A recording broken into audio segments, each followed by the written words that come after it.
continue cette semaine cette série consacrée à la communication politique des premiers ministres. Aujourd'hui, je vous parle de Laurent Fabius, qui a été Premier ministre de 1984 à 1986.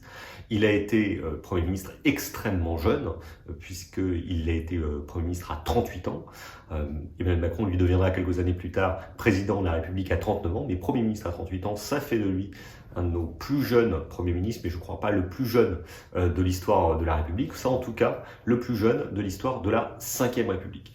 Il avait déjà d'ailleurs un parcours ministériel avant d'arriver à Matignon. Il avait été en charge notamment de l'industrie et du budget sur des premiers gouvernements sous François Mitterrand, et il était réputé extrêmement proche de François Mitterrand, tant quand celui-ci était premier secrétaire du Parti Socialiste que quand celui-ci est devenu président de la République.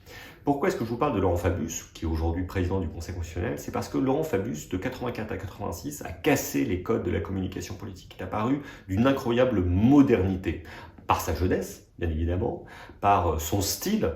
N'hésitez pas à mettre en avant une partie de sa vie privée, en tout cas de ses goûts privés. Tout le monde le connaissait pour son intelligence remarquable, son goût pour la culture, son intérêt pour ce qui était l'informatique et ce qui deviendra plusieurs années plus tard les technologies de l'information, mais aussi pour son goût de la réforme.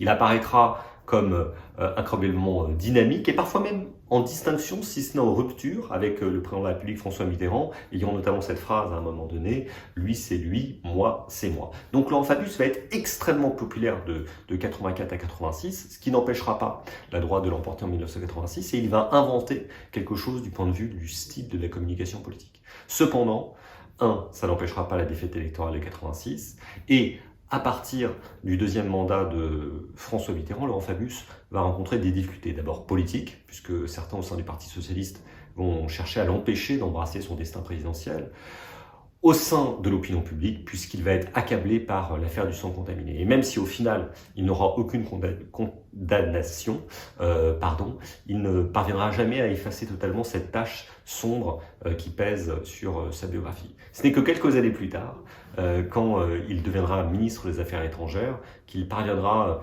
quelque part à obtenir une forme de